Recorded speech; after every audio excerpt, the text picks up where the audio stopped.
الله نزل أحسن الحديث كتابا متشابها مثاني تقشعر منه جلود الذين يخشون ربهم ثم تلين جلودهم وقلوبهم إلى ذكر الله ذلك هدى الله يهدي به من يشاء ومن يضلل الله فما له من هاد. الحمد لله وحده والصلاة والسلام على من لا نبي بعده. أما بعد فأعوذ بالله من الشيطان الرجيم من نفخه ونفثه وهمزه. ولقد بعثنا في كل أمة رسولا أن اعبدوا الله واجتنبوا الطاغوت. قدرمنو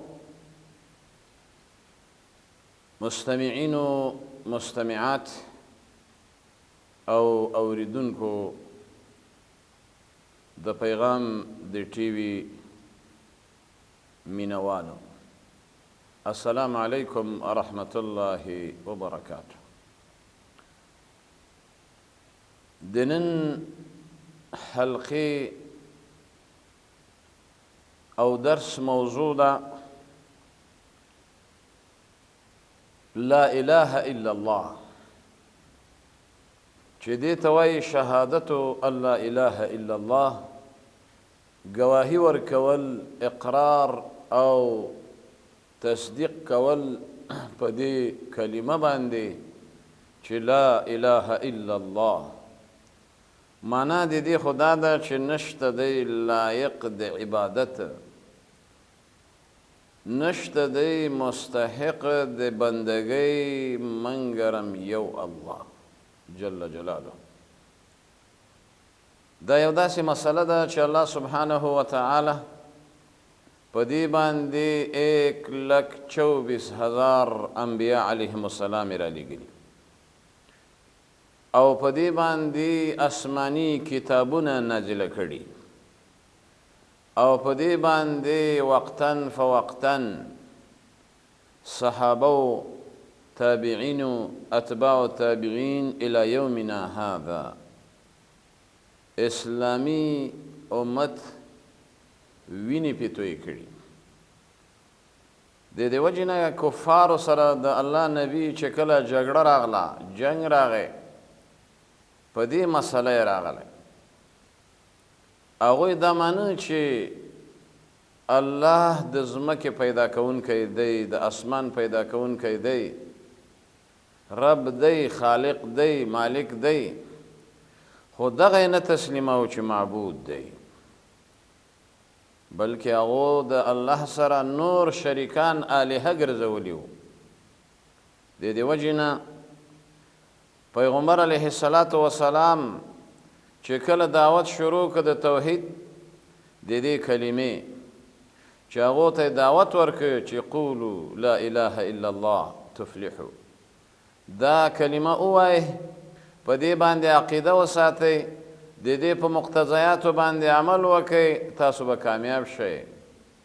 مشهور روایت دی په امهات الکتب د احادیثو کې، نبی کریم صلی الله علیه وسلم باندې چې کله د آیت کریمه نازل شو چې وانذر عشیرتک الاقربین، پاسا خپل قوم قبیل او ماحول خاندان هغه وویروه د الله د عذاب نه.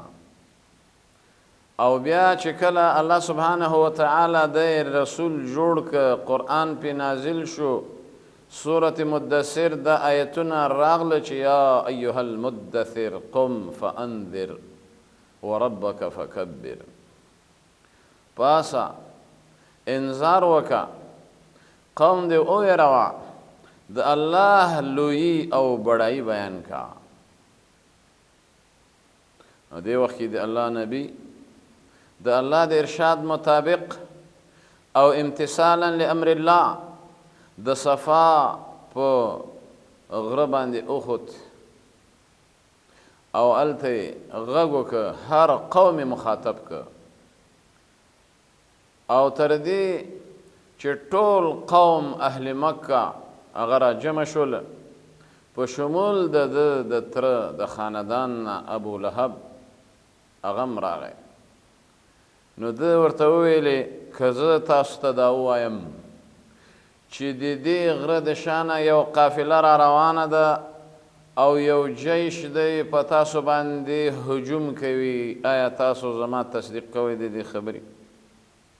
ټولو په یو آواز ورته وویلې چې ما جربنا علیک الکذب، موږ چېرته په تا باندې دروغ ثابت کړي نه دي، ته خو امین یې او ته خو امانتدار یې. ځکه د الله نبی په خپل خاندان کې بلکې قریشو کې مکه کې په امین سره مشهور و. نو بیا یې ورته وویلې چې زه تاسو د الله جل جلاله د عذاب نه یېروم او د هغه ورځې نه چې هغه ورځ کې به ستاسو پیشي، نو د هغه د ورځې د عذاب نه ځان بچ کئ په دې کلمه قولوا لا اله الا الله تفلحوا. دا کلمه ووایئ چې نشته لایق د عبادت، نشته د حاجت روا، مشکل کشا، غیبدان، کارساز او د عبادت وړ بغیر د الله نه. هغوی په مقابل د دې دعوت کې څه عکس العمل اختیار کړ. هغوی وویلې چې ته دا ګڼ الهه الها واحده یو اله ګرځئ، ان هذا لشیء عجاب، یقینا دا خو ناشنا خبره ده. ځکه د کعبې په شاوخوا کې د صحیح مسلم حدیث دی 360 اصنامه او د دوی الهه هغه مجسمې وي او دوی جوړې کړې وي. خو کله چې د الله نبی مکه فتح کړه راغی او طواف شروع که او بیا یې په دې اصنامو په دې بتانو الهو د دوی باندې ګزارونه وکړه او ویلې وجاء الحق وذهق الباطل ان الباطل كان زهوقا. حق راغی باطل ختم شو او باطل ختمېدونکی دی. د دې وجې نه پیغمبر علیه الصلاة والسلام چې کله د توحید دعوت شروع که بیا توحید هغه هم د الوهیت، ځکه دا توحید درې قسمه دی. یو دی توحید الالوهیه، دویم دی توحید الربوبیه، دریم دی توحید الاسماء والصفات. او بعض علما یو بل قسم توحید چې هغه ته توحید تشریع الحاکمیة لله سبحانه وتعالی. قدرمنو مشاهدینو، توحید دا د ټول دین لب او خلاصه ده. توحید باندې نبی کریم صلی الله علیه وسلم خپل وطن پریښی مکه مکرمه. په توحید باندې پیغمبر علیه الصلاة والسلام تکلیف لیدلی، هجرت یې کړی. په دې توحید باندې پیغمبر علیه السلام وینې تویې شوي دي. په غزوه احد کې د صحیح مسلم حدیث دی اننګي مبارکې زخمی شوي دي، وینې ترې روانې وي. دغه شانته جبین مبارک تندی او غاښونه رباعیتۍ دا څلور د مخې غاښونه دا مات شوي دي. او دا په څه باندې؟ په دې توحید باندې، په دې لا اله الا الله باندې. پیغمبر علیه السلام چې دا نشت غزوات کړي دي او د سیر کتابونو لیکلي دي چې په 2 غزاګانو کې ګزارونه خپله کړي لاس په لاس باندې. دا د څه په خاطر؟ دا د دې توحید په خاطر. ځکه مشرکین الله په ربوبیت مانه ولئن سألتهم من خلق السماوات والأرض ليقولن الله. که به دې تپوس وکړه د دوی نه چې دا ځمکې او اسمانونه، دا غرونه، دریابونه او دا مخلوق دا چا پیدا کړی دی؟ د خالق څوک دی؟ الله. خو چې کله به دې ورته ویلې چې یا قوم اعبدوا الله ما لکم من اله غیره، نو بیا به دا یې نه مانې در سره. تر دې پورې چې الله سبحانه وتعالی په سورة قاف کې فرمایي قاف والقرآن المجید بل عجبوا ان جاءهم منذر منهم فقال الكافرون هذا شيء عجیب. وای کله به چې دو ته توحید بیان شو، مسله به بیان شوه، د دوی د خاندان سړی، نسبي سړی، ذو نسب پیغمبر علیه الصلاة والسلام. هرقل کله چې د ابو سفیان نه تپوس وکړه چې کیف نسبه فیکم، د پیغمبر نسب څنګه دی؟ هغه ویل ذو نسب فینا. پیغمبر علیه السلام نسب معلوم دی، محمد ابن عبدالله، عبدالله ابن عبد المطلب، عبد المطلب بن هاشم، وهاشم من قريش، والقريش من العرب، والعرب من ذرية إبراهيم ابن إسماعيل ابن إبراهيم عليهم السلام. نسب معلوم. امام بخاری رحمه الله د پیغمبر اسلام نسب په یو سند سره 22 هغه نسب ذکر کړی په یو حدیث کې. د بخاری حدیث دی تر عدنان پورې. نو هغه ورته کذالک الانبیاء، دغه شان د نبی پیغمبر الله په نسب کې را لیږي، نسبي سړي کې نسب و حسب معلوم وي. خو چې کله هغه دا توحید او دا لا اله الا الله دعوت شروع ک، نو په دې وخت کې قریش خو لا پرېږده، مشرکین مکه، بلکې د خاندان د تره ابو لهب آواز وکړه، پاسېد، خلاف یې وکړه او ورته ویې ویلې تبا لك سائر اليوم الهذا جمعتنا. وتباش ای وراره دې مسلې ته دې مونږ راغونډ کړي یو، زمونږ خو دې ورځ را خرابه کړه. په لاسونو باندې د رسول الله صلی الله علیه وسلم او په خولې باندې خلاف وکړه. خو پیغمبر علیه السلام څه داسې عکس العمل یې ورښکاره نه کړ، او بلکې الله سبحانه وتعالی برنا جبریل راولېږه، سورة لهب نازل که تبت یدا ابي لهب وتب ما اغنى عنه ماله وما کسب.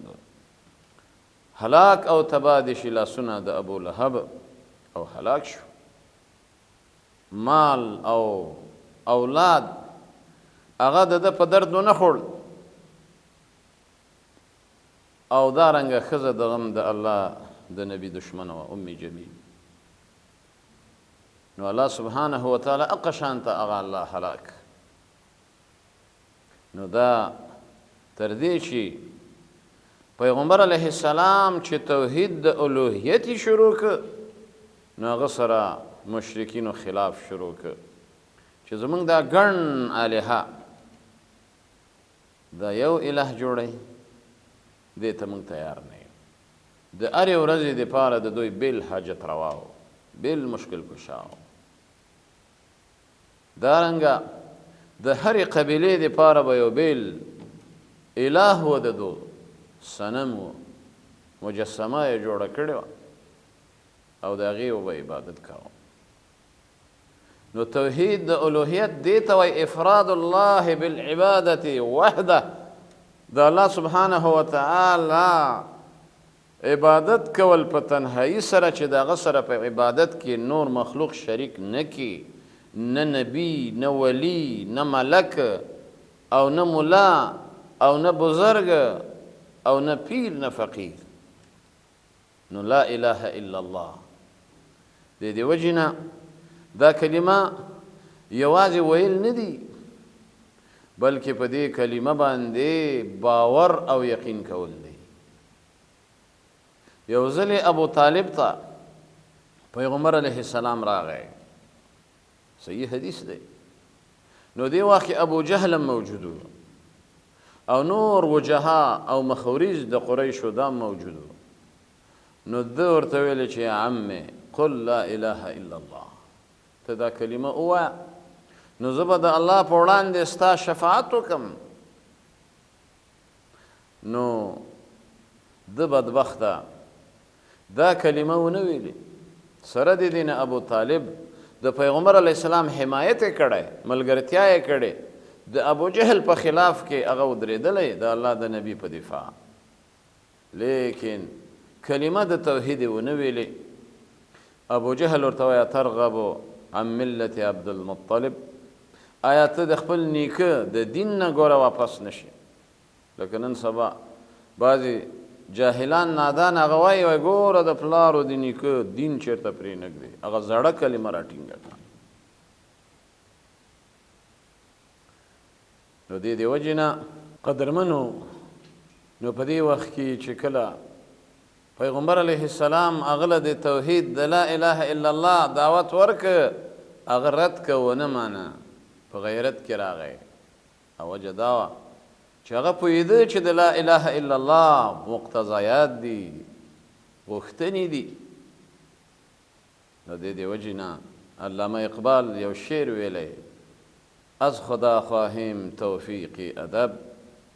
یو شعر ویلی چې من که گویم مسلمانم بلرزم که دانم مشکلات لا اله را. د لا اله الا الله خپل مقتضیات دی او غوښتنې دي.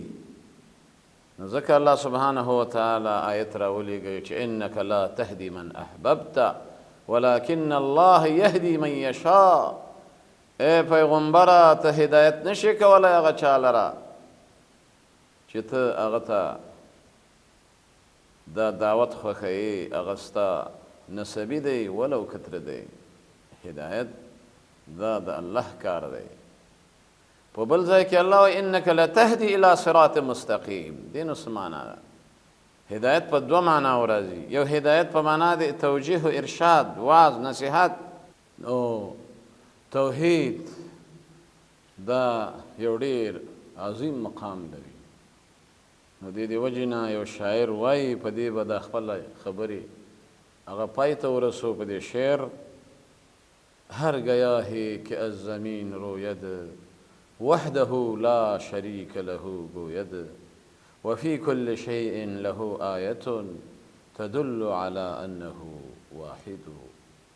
وصلى الله تعالى على خير خلق محمد وآله وصحبه أجمعين برحمتك يا أرحم الراحمين. الله نزل أحسن الحديث كتابا متشابها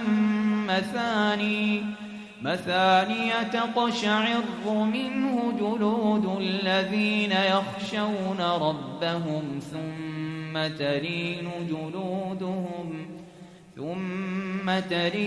جلودهم وقلوبهم إلى ذكر الله ذلك هدى الله يهدي به من يشاء ومن يضلل الله فما له من هاد.